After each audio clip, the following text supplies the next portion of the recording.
പിന്നെ വേറെ ഒരു പ്രധാനമായിട്ടും ഉള്ളൊരു സംഗതി, ഒരു വലിയ ശതമാനം ഏറിയ ഈ പലരും കഞ്ചാവ് കൃഷിക്കൊക്കെ ഉപയോഗിക്കുന്നു എന്നാണ് കേട്ടിട്ടുള്ളത്. അതും വനത്തിൻ്റെ ഏറ്റവും ഉൾപ്രദേശങ്ങളൊക്കെയാണെന്നും കേൾക്കുന്നുണ്ട്.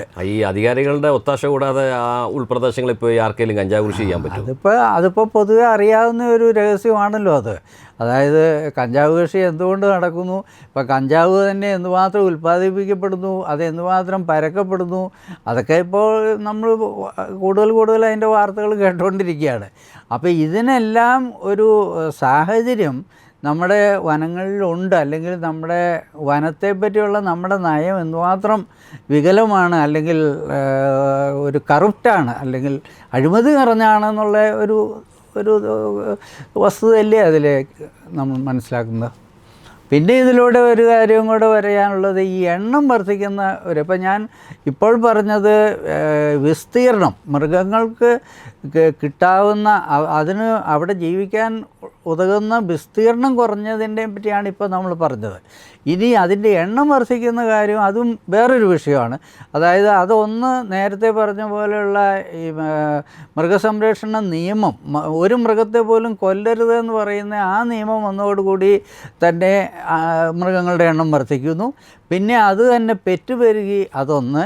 അപ്പോൾ ഈ രണ്ട് ഫാക്ടേഴ്സിൻ്റെ ഒരു റേഷ്യോയിലൂടെയാണ് ഇത് പോകുന്നത്. അപ്പോൾ ഇതിനെയാണ് നമ്മൾ ശാസ്ത്രീയമായിട്ട് ഇതിനെ അപ്രോച്ച് ചെയ്യണമെന്ന് ഞാൻ പറയുമ്പോൾ ഉദ്ദേശിക്കുന്നത്, ഈ രണ്ട് ഫാക്ടറുകളും നമ്മൾ മനസ്സിലാക്കണം. സാറേ, ചുരുക്കത്തിൽ ഈ നിയമത്തിനൊരു പൊളിച്ചെഴുത്ത് ആവശ്യമാണ്. കാരണം നമ്മളെ ഒരു കാലത്ത് കാട്ടുകളനെന്ന് വിളിച്ച വീരപ്പൻ സമൂഹത്തിന് നന്മ ചെയ്തവനാണെന്ന് പറയേണ്ടി വരികയാണ്. കാരണം വർദ്ധിച്ചു വരുന്ന കാട്ടുമൃഗശല്യങ്ങളിൽ നിന്ന് നമ്മളെ രക്ഷിച്ചതിൽ ഒരു പങ്ക് വീരപ്പൻ വഹിച്ചിരുന്നുവെന്ന് ഹാസ്യരൂപേണെങ്കിലും നമ്മൾ സമ്മതിച്ച് വരേണ്ടതായിട്ട് വരും. ശരിയല്ലേ സാർ പറഞ്ഞത്? അത് ഒരർത്ഥത്തിൽ അതിൽ എന്താ പറയുക, ഒരു അർത്ഥസത്യമാണെന്ന് പറയാം. കാരണം ഈ ഞാൻ നേരത്തെ പറഞ്ഞ പോലെ ഈ ആളുകൾ മൃഗങ്ങളെ വേട്ടയാടിക്കൊണ്ട് കഴിയുന്ന ഒരു കാലത്ത് വന്യമൃഗങ്ങൾ നാട്ടിലേക്ക് വരുന്ന സാഹചര്യം കുറവായിരുന്നു എന്ന് ഞാൻ പറഞ്ഞപ്പോൾ അതിനൊരു ആശ്വാസത്തിൻ്റെ കാര്യം പോലെ. പക്ഷേ ആ കാലത്ത് ഉള്ള വേട്ടയിലൂടെ പല മൃഗങ്ങളും കൂടുതലായി കൊല്ലപ്പെടുകയും അത് നമ്മൾ ആഗോള അടിസ്ഥാനത്തിൽ തന്നെ അതൊരു വലിയ ഇഷ്യൂ ആണ്. കാരണം വംശനാശം സംഭവിക്കുകയൊക്കെ ചെയ്തു. അപ്പോൾ അങ്ങനെ ഇരിക്കുമ്പോൾ മൃഗങ്ങളെ സംരക്ഷിക്കേണ്ടതുണ്ട്, അവർക്ക് വനത്തിൽ ജീവിക്കാനുള്ള അവകാശമുണ്ട് എന്ന് പറയുന്ന ഒരു തത്വം രാജ്യാന്തര തലങ്ങളിൽ പോലും ചർച്ച ചെയ്യുകയും അങ്ങനെ ആണ് ഇവ മൃഗങ്ങളെ സംരക്ഷിക്കണം എന്നുള്ള ആ പോളിസി വന്നു. അതിൻ്റെ ഒരു തുടർച്ചയായിട്ടും കുറച്ചുകൂടെ തീവ്രമായ ഒരു നിലപാടിലേക്ക് പോയതാണ് ഒന്നിനെയും കൊന്നുകൂടാ എന്ന് പറയുന്നത്. ഇപ്പം നമ്മൾ അത് ഒരു എന്തിൻ്റെ എക്സ്ട്രീം എടുക്കുമ്പോൾ, ഇപ്പം നമ്മളിപ്പോൾ നമ്മുടെ ചിക്കൻ നമ്മുടെ ഭക്ഷണത്തിൻ്റെ ഒരു പ്രധാനപ്പെട്ട ഒരു ഭാഗമാണ് ചിക്കൻ, നോൺ വെജ് ഉപയോഗിക്കുന്ന ആളുകൾ. അതേസമയത്ത് കോഴികളെ ഒന്നും കൊല്ലരുത്, നമ്മൾ സസ്യഭുക്ക്, അല്ലെങ്കിൽ നമ്മൾ വലിയ സമാധാനകാരികളാണ് എന്ന് പറഞ്ഞു പോയാൽ നമ്മുടെ ഭക്ഷണത്തിൽ നിന്ന് ടൺ കണക്കിന് കോഴിയുടെ ഭാഗമൊന്നും ഇല്ലാതെയാവും. അത് നമുക്ക് ദാരിദ്ര്യം ഉണ്ടാക്കിയില്ലേ എന്ന് പറഞ്ഞാൽ അതിന് പകരം അരിയും ഗോതമ്പും കഴിച്ചുകൊണ്ട് മാത്രം നമുക്ക് സാധിക്കില്ല. അപ്പോൾ ഞാൻ പറയുന്ന എക്സ്ട്രീംസിലേക്ക് പോയി കൂടാ, മൃഗങ്ങളെ സംരക്ഷിക്കുകയും വേണം. അതേസമയത്ത് അതിൻ്റെ എണ്ണം വർദ്ധിച്ചുവെന്ന് നമ്മൾ കാണുകയാണെങ്കിൽ അതിനെ നിയന്ത്രിക്കാനുള്ള അത് കള്ളിങ്ങും പല മെത്തേഡുകൾ വിവിധ രാജ്യങ്ങളിൽ ഉപയോഗിക്കുന്നുണ്ട്. ഇപ്പോൾ ഓസ്ട്രേലിയയിലാണെങ്കിൽ അവരുടെ ദേശീയ മൃഗമായിട്ടുള്ള കങ്കാരുവിനെ തന്നെ അവർ ഒരു നമ്പറിൽ കൂടുതലായി എന്ന് കണ്ടു കഴിഞ്ഞാൽ അതിനെ വേട്ടയാടാൻ അനുവദിക്കുന്നുണ്ട്. കുറച്ച് മാസങ്ങളോ കുറേ കൊല്ലങ്ങളിലേക്കോ വേട്ടയാടൽ അനുവദിക്കും. അപ്പോൾ അവിടെ ആ ഒരു ന്യായം, അതായത് മൃഗങ്ങളുടെ എണ്ണവും അനിയന്ത്രിതമായി വർദ്ധിച്ചു കൂടാ എന്ന് പറയുന്ന ആ ഒരു തത്വം. കാരണം മനുഷ്യനാണോ മൃഗത്തിനാണോ പ്രാധാന്യം, അങ്ങനെ ഒരു വിവാദം ഈ കാലത്തുണ്ട്. പക്ഷേ ഞാൻ അതിനൊരു പക്ഷം പിടിക്കുന്നില്ല. പക്ഷേ എങ്കിൽ പോലും മനുഷ്യനാണല്ലോ ഈ ലോകം ഭരിക്കുന്നത്. അപ്പോൾ മനുഷ്യൻ്റെ ജീവിതത്തിന് ഒരു നല്ല സാധ്യത ഉണ്ടാകുന്ന രീതിയിലേ നമ്മൾ മൃഗങ്ങളെയും മറ്റ് ജീവികളെയും കണക്കാക്കേണ്ടത് എന്നാണ് ഞാൻ അഭിപ്രായം. ഞാൻ കുറച്ചു മുമ്പേ പറഞ്ഞ നയരൂപീകരണത്തിൻ്റെ ഭാഗമായിട്ടുള്ള എന്നെ എപ്പോഴും ചിന്തിപ്പിക്കുന്ന ഒരു കാര്യമുണ്ട്. നമ്മുടെ നാട്ടിലെ പട്ടിണിപ്പാവങ്ങളായിട്ടുള്ള ധാരാളം ആളുകളുണ്ട്, പ്രത്യേകിച്ച് കൊച്ചു കുട്ടികൾ, ഒരു നേരത്തെ ആഹാരത്തിനായിട്ട് കഷ്ടപ്പെടുന്നവർ. ഈ കാട്ടിൽ നിന്നും നാട്ടിലേക്ക് ഇറങ്ങുന്ന മൃഗങ്ങളെ നശിപ്പിക്കുന്നതിൻ്റെ ഭാഗമായിട്ട് ഒരു മൃഗത്തെ കയ്യിൽ കിട്ടിയാൽ അതിനെ വനപാലകർ കൊന്നിട്ട് അതിനെ മണ്ണെണ്ണ ഒഴിച്ച് കത്തിച്ച് കളയുകയാണ്. വാസ്തവത്തിൽ എന്ത് പ്രാകൃതമായൊരു കാടൻ നിയമമാണത്. ഇതിനെ പിടികിട്ടിയാൽ അതിനെ വെടിവെച്ച് കൊന്നിട്ട് ആഹാരമില്ലാത്തവർക്ക് കൊടുക്കാനുള്ളൊരു സംവിധാനം ഈ ഗവൺമെൻറ് എന്തുകൊണ്ടാണ് ചെയ്യാത്തത്? അത് താങ്കൾ പറഞ്ഞത് വളരെ പ്രധാനപ്പെട്ടതും ഇപ്പോഴത്തെ രീതിയിൽ വളരെ കാലിക പ്രാധാന്യമുള്ള ഒരു കാര്യമാണ്. കാരണം ഇപ്പം മണ്ണെണ്ണ ഉപയോഗിച്ച് കത്തിക്കുക എന്ന് പറയുമ്പോൾ എന്തുമാത്രം മണ്ണെണ്ണ ചിലവാകുന്നു അത് നമ്മൾ ഓർക്കണ്ടേ.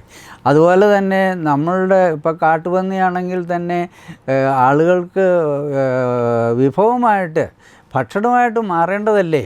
അപ്പോൾ അത് അങ്ങനെയുള്ള നയം അല്ലെങ്കിൽ ഒരു പോളിസി എന്തുകൊണ്ട് ഇവിടെ ഉണ്ടാകുന്നില്ല എന്നുള്ളതാണ് ഇപ്പോൾ നമ്മളെയൊക്കെ അത്ഭുതപ്പെടുത്തുന്നത്. കാരണം ഇതിൻ്റെയൊക്കെ പിന്നിൽ ഇങ്ങനെയൊക്കെ ഉള്ള ഒരു നിയമം ഉണ്ടാക്കുന്നതിൻ്റെ പിന്നിലുള്ള ചേതോപകാരം എന്താണ് എന്നുള്ളത് തന്നെ നമ്മളെ അത്ഭുതപ്പെടുത്തുകയാണ്. നമ്മളൊരു ഇത് പറഞ്ഞ ഒരു ഇച്ചിരി അല്പം അമർഷം ഉണ്ടാക്കുന്ന ഒരു സംഗതിയായത്.